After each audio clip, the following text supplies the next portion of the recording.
Fala, seus cristãos cansados, graça e paz a todos os santos da internet. Hoje a gente continua a nossa jornada pelos temas do Evangelho de João, que estão sendo estudados na lição da Escola Sabatina desse trimestre, o último trimestre de 2024. E olha, se tem um livro cheio de surpresas, esse é o Evangelho de João.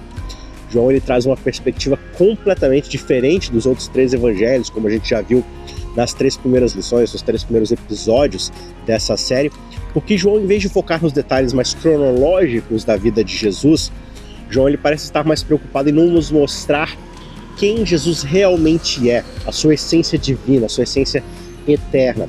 Isso faz com que o Evangelho de João ele se destaque, porque ele não está apenas contando histórias ou narrando eventos. Não que os outros evangelistas não tenham os seus objetivos, né, as suas lições a passarem, mas João aqui de uma forma, diante de uma perspectiva única, ele está levando a gente a uma revelação ainda mais profunda de quem é Cristo, qual é o seu papel, e ele faz isso agrupando histórias, agrupando ensinamentos, costurando a sua narrativa de uma forma muito especial. E uma coisa que a gente percebe logo de cara é que João ele traz uma variedade incrível de testemunhas para poder reforçar a identidade de Jesus como o Messias.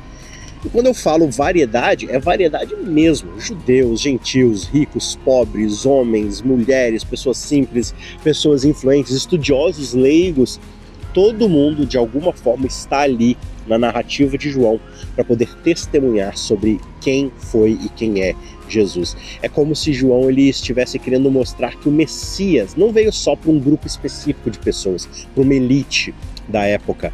Jesus veio para toda a humanidade em todas as suas camadas sociais, culturais, educacionais e por aí vai. E essas testemunhas, cada uma do seu jeito, elas contribuem para o entendimento de quem Jesus realmente é. Então, no episódio de hoje, a gente vai discutir um pouco mais sobre essas testemunhas e como Jesus é visto e testemunhado por cada uma delas. Tá certo? Fica aqui que a lição tá só começando.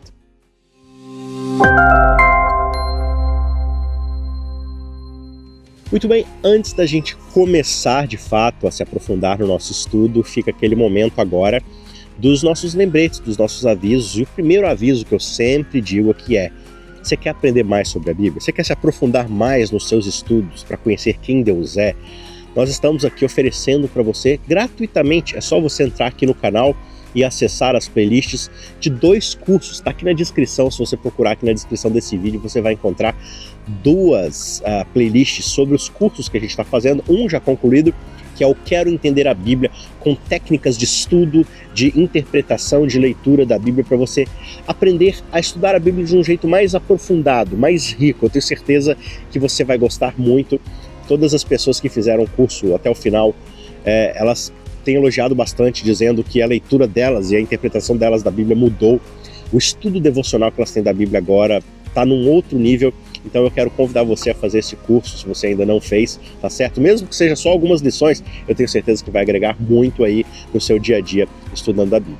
E o outro curso que a gente tem, que está em desenvolvimento, é o curso A História de Deus, sobre teologia bíblica, conhecendo a Bíblia como uma história só de Gênesis a Apocalipse, mostrando a história da redenção, mostrando o grande conflito, mostrando os grandes temas que agregam o nosso entendimento sobre quem Deus é e o seu plano para cada um de nós, livro a livro. Cada semana a gente se encontra para poder estudar um livro específico da Bíblia, na ordem mais ou menos ali sequencial, e a gente já está agora terminando os livros proféticos da Bíblia, e eu tenho certeza que vai ser uma bênção na sua vida estudar e aprender sobre cada um desses livros que Deus inspirou cada profeta, cada escritor, cada autor da Bíblia a trazer uma perspectiva única sobre o caráter de Deus e o plano da salvação, tá certo? Clica aqui em se inscrever no canal se você ainda não é inscrito, assina as notificações e assim você não perde nada quando for publicado, tá certo? Agora, indo para a lição, ela vai começar com João Batista, né, o profeta João Batista, o último dos profetas ali, fazendo a transição do Antigo para o Novo Testamento. E João dá um destaque especial para João Batista, porque ele tem um papel fundamental nesse processo de apresentar Jesus ao mundo. E a gente segue, né, na narrativa ali com personagens como André, Simão Pedro, Filipe, Natanael, Nicodemos e, claro, com o próprio João Evangelista, né, o autor desse evangelho, que também aparece de uma maneira muito sutil como a testemunha a respeito desse Messias. Agora, o que é determinantemente fascinante aqui é que todos esses personagens que aparecem na história, aparecem na narrativa, eles reconhecem de uma forma ou de outra que Jesus ele não é apenas um profeta, ele não é apenas um grande mestre espiritual iluminado, como qualquer outro que já apareceu nessa terra. Ele é muito mais do que isso. Jesus é o Filho de Deus. Ele é o Cordeiro que tira o pecado do mundo. Essa é a apresentação de Jesus nesse Evangelho. Jesus ele é o cumprimento de todas as profecias do Antigo Testamento a respeito do Messias. Mas falando agora especificamente de João Batista, é importante a gente notar como é que ele é retratado de uma maneira diferente aqui no Evangelho de João. Nos evangelhos, por exemplo, de Marcos, Mateus e Lucas, João Batista ele é super exaltado, ele é destacado como esse profeta proeminente, importante, chamado de o maior dos profetas, aquele que veio preparar o caminho para o Messias. Mas no Evangelho de João parece que o autor ele quer deixar bem claro que João Batista, embora ele seja, sim, importante, ele é apenas uma ponte, um ponto de transição. Ele é alguém que está ali para poder apontar para Jesus, mas nunca para competir com ele. João Batista ele não está ali para dividir o espaço com Jesus. Ele é só, digamos assim, o mestre de cerimônias. Ele vem, faz a introdução, apresenta e sai de cena completamente. É como se o autor quisesse garantir que ninguém vai confundir aqui João Batista com o Messias em si. E a gente vê isso em várias das passagens, como por exemplo em João capítulo 1, verso 8, onde o texto diz que João ele não era a luz, mas ele veio para dar testemunho da luz. E em João 1,15 ele faz questão de enfatizar que aquele que viria depois dele, de João Batista, Jesus, era muito superior em termos de ministério, de propósito, de papel. Isso é bastante interessante porque parece que na época de João ainda haviam certos seguidores de João Batista que exaltavam mais o profeta do que o próprio Jesus. E isso é algo que o Evangelho de João ele quer corrigir. Ele quer deixar claro que, embora João Batista tenha sido extremamente importante, ele não é o centro da história. Ele não é o ponto principal. O centro da história é Jesus. E João Batista está ali meramente para isso, para apontar o centro das atenções a Jesus. Só que aí você pode estar se perguntando, para que tanto esforço para diferenciar João Batista de Jesus? Qual que é o problema disso aqui? E a questão é que havia uma certa confusão na época sobre qual que era o papel de João. Algumas pessoas ainda viam João como uma figura messiânica. Na verdade, até hoje existe um grupo religioso chamado de mandeísmo, que vê João Batista como o verdadeiro Messias. Interessante, né? Então, o Evangelho de João ele se preocupa aqui em colocar as coisas nos devidos lugares. João Batista era, sim, uma figura crucial, mas o seu papel era exclusivamente o de preparar o caminho para alguém muito maior, que era Jesus, o Messias prometido. E falando sobre entender coisas nos seus devidos lugares, isso leva a gente a uma reflexão muito importante. Por que a gente deveria se preocupar em entender o contexto histórico e cultural dos textos bíblicos? Não seria muito mais fácil apenas focar no que o texto significa para nós hoje, ou seja, aplicar diretamente e tirar lições espirituais para a gente? Veja, a verdade é que se a gente não entender o contexto original, a gente corre sérios riscos de interpretar o texto de forma errada. E aí a gente vai fazer uma aplicação equivocada. Nós vamos tirar lições que o texto não quer trazer. Sabe, muitas vezes a gente lê a Bíblia com os nossos próprios óculos culturais e modernos. E isso pode distorcer o verdadeiro significado que os autores bíblicos queriam comunicar. Um exemplo muito clássico disso é aquele versículo que diz: aquietai-vos e sabei que eu sou Deus, em Salmo 46, verso 10. Muita gente usa esse texto para justificar momentos de meditação, de silêncio, né? Que a gente deve ficar quietinho ali para poder refletir sobre quem Deus é. E isso é, sim, muito importante na nossa vida, mas por mais que seja uma aplicação válida, quando você lê esse versículo no contexto original, ele não é um convite tranquilo para reflexão. Na verdade, Deus está falando aos seus inimigos. Ele está ordenando que eles fiquem calados e cessem toda a hostilidade deles contra Deus, contra o povo de Deus, e reconheçam quem é que está verdadeiramente no comando. É um tom de autoridade, de poder, não é de calmaria, de um convite à reflexão, de um convite, sabe, a uma coisa inspiradora, não. É uma demonstração de poder. Fiquem quietos e saibam que eu sou o Senhor. E é exatamente isso que acontece quando a gente entende o contexto. O significado original fica mais claro e muito mais poderoso. Agora, olha só que interessante quando a gente pensa no encontro entre Jesus e Nicodemos. Nicodemos se você já sabe, ele era um fariseu. Quem eram os fariseus? Eles eram líderes religiosos de grande conhecimento a respeito da Bíblia, por isso eles eram muito respeitados na comunidade de Israel. E Nicodemos, ele está, digamos assim, intrigado com essa figura de Jesus, mas ele não pode ser visto pelos outros, por isso ele vai até Jesus no meio da noite. Ele tinha muitas perguntas internas que não se encaixavam naqueles debates públicos que ele participava, em toda aquela conversaiada a respeito da Torá e da tradição judaica, mas parece que alguma coisa ainda não clicava na sua mente, alguma coisa ainda o deixava inquieto. E ele observa em Jesus uma chance de conversar com alguém que vai trazer a ele uma reflexão profunda sobre os anseios que ele tem no seu coração e na sua mente. E imediatamente, quando ele aborda Jesus, ele já chega elogiando, reconhecendo que Jesus faz milagres e que claramente ele veio da parte de Deus. Embora talvez Nicodemos ainda não reconhecesse a divindade de Jesus, mas ele entendia que Jesus tinha um papel importante para revelar sobre quem Deus é, talvez um profeta, talvez um mestre levantado por Deus. Só que a resposta de Jesus, ela vai muito além daquilo que Nicodemos esperava. Jesus, ele não está interessado em reconhecimento por causa dos sinais que ele fazia, dos milagres que ele realizou. Ele não quer ser elogiado por causa da sua inteligência e sabedoria. O que Jesus quer verdadeiramente é transformar vidas. E é aqui que ele vai falar para Nicodemos sobre a necessidade de nascer de novo. Lá em João capítulo 3, verso 3.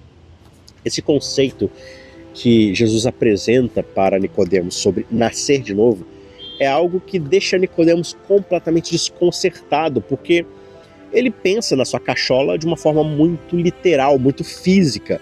E aí ele vai perguntar para Jesus: como é que pode um homem, sendo já velho, voltar para o ventre materno e nascer outra vez? Isso não faz sentido, ele vai perguntar no verso 4. Só que claro que Jesus estava falando de uma transformação espiritual, de uma renovação completa que só pode acontecer através do renascimento no Espírito Santo. Nascer de novo não é sobre uma mudança externa, é uma mudança do coração, da natureza, da mente, do nosso caráter. E Jesus, ele dá uma ênfase tão grande nisso, porque justamente ele sabe que sem essa transformação interna, sem esse novo nascimento no Espírito, ninguém pode ver o reino de Deus. E aqui está algo que a gente precisa entender com bastante atenção. Muitas vezes, assim como Nicodemos, a gente acha que a nossa vida espiritual está no lugar certo porque a gente segue certas regras, a gente tem uma certa aparência, um certo visual, porque a gente faz parte de uma tradição religiosa, a gente frequenta certos espaços de culto. Mas Jesus, ele mostra pra gente que não é sobre isso. É sobre ser transformado de dentro para fora. E essa transformação, esse novo nascimento, é algo que só pode vir de Deus. E o mais interessante é que depois desse encontro com Jesus, Ellen White, a escritora adventista, vai dizer pra gente que Nicodemos passou a estudar as escrituras de uma maneira completamente diferente, com uma nova perspectiva, porque ele não estava mais buscando teorias para debater com outros mestres e demonstrar sua inteligência e capacidade analítica, mas ele estava buscando algo para alimentar a sua alma e transformar a sua vida. E isso tem uma implicação muito poderosa para nós hoje. Sabe, quantas vezes a gente se aproxima da Bíblia apenas para adquirir conhecimento ou para ganhar debates, para provar que estamos certos, que nós temos a verdade, para provar que sabemos mais do que outros grupos religiosos, que eu tenho mais conhecimento bíblico do que outra pessoa, que a minha doutrina é válida e a sua está errada. A verdadeira intenção deve ser sempre buscar a transformação interna, buscar conhecer mais e mais a Deus e sermos renovados na nossa maneira de pensar. Quando a gente lê as Escrituras com esse coração aberto, com essa intenção, sabe, o Espírito Santo vai utilizar a Bíblia para que ela realmente faça uma diferença profunda nas nossas vidas. É como se cada versículo se tornasse uma chave para nos conectar diretamente com Deus e nos transformar dia a dia. Agora, vamos voltar aqui rapidamente para João Batista e fazer a seguinte pergunta: quão bem sucedido foi o ministério de João Batista no final das contas?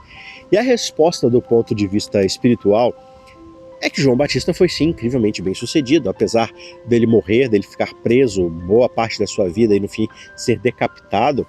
A gente pode dizer, ele sofreu no final e seu ministério não deu em nada. Não, porque o sucesso do ministério de João Batista não se mede pela quantidade de seguidores ou pelo tempo da sua missão.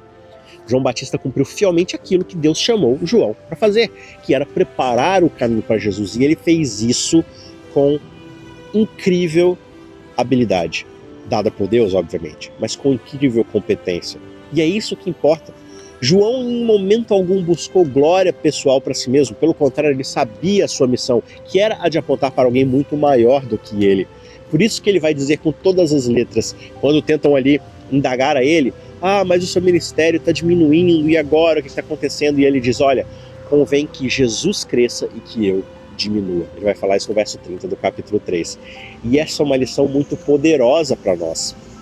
Sucesso no reino de Deus não é medido pela fama ou pelo reconhecimento humano, é medido pela fidelidade a Deus de cumprir a missão que Ele nos deu. E isso se conecta diretamente com a história de Filipe e Natanael, lá em João capítulo 1, versos 43 a 46. Quando Filipe, que vai ser um dos apóstolos, encontra Jesus, ele fica tão empolgado com esse descobrimento a respeito de Jesus, que ele sai correndo para contar para o seu amigo Natanael. Só que Natanael logo de cara responde com certo ceticismo à empolgação de Filipe. Será que alguma coisa boa pode vir de Nazaré? Em vez de tentar argumentar com ele, Filipe ele faz algo simples, mas muito genial. Ele vira para Natanael e simplesmente fala, venha e veja.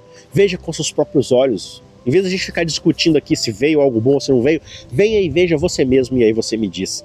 Porque Filipe sabia que uma vez que Natanael se encontrasse com Jesus, isso seria muito mais valioso do que qualquer teoria, qualquer discussão, qualquer explicação. E é exatamente isso que transforma Natanael de uma vez por todas. Quando ele se encontra com Jesus e ouve Jesus falar que já o conhecia, que já o tinha visto, mesmo antes de Filipe chamá-lo, Natanael é completamente impactado e ele declara, Rabi, tu és o Filho de Deus, tu és o Rei de Israel. Isso mostra como um encontro pessoal com Jesus pode transformar até os corações mais céticos. E é aqui que a gente começa a entender o que João Batista quis dizer quando ele proclamou em João 1, 29 a 37 que Jesus era o Cordeiro de Deus que tira o pecado do mundo. Essa imagem do Cordeiro de Deus tem um significado profundo. Jesus ele não veio como um rei guerreiro para libertar Israel dos romanos, como muitos esperavam naquela época. Ele veio como o Cordeiro sofredor, o sacrifício, aquele que seria morto e entregue pelos nossos pecados, pelos pecados de todo o mundo, como tinha sido profetizado lá atrás, em Isaías 53, verso 7. E isso, meus amigos, muda completamente a visão que as pessoas tinham do Messias. O Messias não veio para governar pela força, ele não veio impor o seu governo, mas ele veio para demonstrar que o seu governo se dá pelo serviço, pelo dar a própria vida em resgate por muitos, como a gente vê em Marcos capítulo 10, verso 45. Então, a grande questão que o Evangelho de João nos deixa para nossa reflexão é como é que a gente vai responder a essa revelação de Jesus? Será que a gente vai ser como aqueles que só seguiam Jesus por causa dos milagres, mas que de fato não se comprometiam de verdade? Ou será que nós vamos ser como Filipe, Natanael, João Batista, que reconheceram quem Jesus realmente é e dedicaram suas vidas a ele? Quando a gente realmente encontra Jesus e experimenta o que significa nascer de novo, a gente não vai conseguir guardar essa boa nova para nós. Assim como os primeiros discípulos, nós somos compelidos a compartilhar essa verdade com todo mundo. Então, pessoal, eu espero que isso leve você a essa reflexão. Como você está permitindo que a verdade sobre quem Cristo é transforme a sua mente, transforme o seu coração? E ainda mais importante, como é que essa verdade, ao transformar você, impele você, incentiva você a compartilhar isso com o mundo, a levar essa luz a outras pessoas? Faça essa reflexão. E se por acaso você foi tocado por essa mensagem de alguma forma, se você foi edificado e quer continuar crescendo no estudo das Escrituras, não se esqueça, acompanhe aqui o nosso conteúdo semanal, o nosso curso às sextas-feiras, a lição da Escola Sabatina. E se você não é inscrito no canal, já se inscreve aqui agora, assine as notificações para o YouTube avisar você toda vez que um vídeo novo sair. E não se esqueça de fortalecer aqui o nosso ministério, deixando o seu curtindo esse vídeo aqui embaixo no botão de joinha. Fazendo isso, você ajuda demais o nosso canal e nos abençoa aqui no nosso ministério de compartilhar a palavra de Deus. Tá certo? E se você conseguir compartilhar esse vídeo com outras pessoas, eu agradeço demais a sua ajuda e que Deus continue nos transformando, nos usando para espalhar a sua luz por esse mundo que anda em trevas. Tá certo? A gente se vê na semana que vem. Um abraço e até a próxima.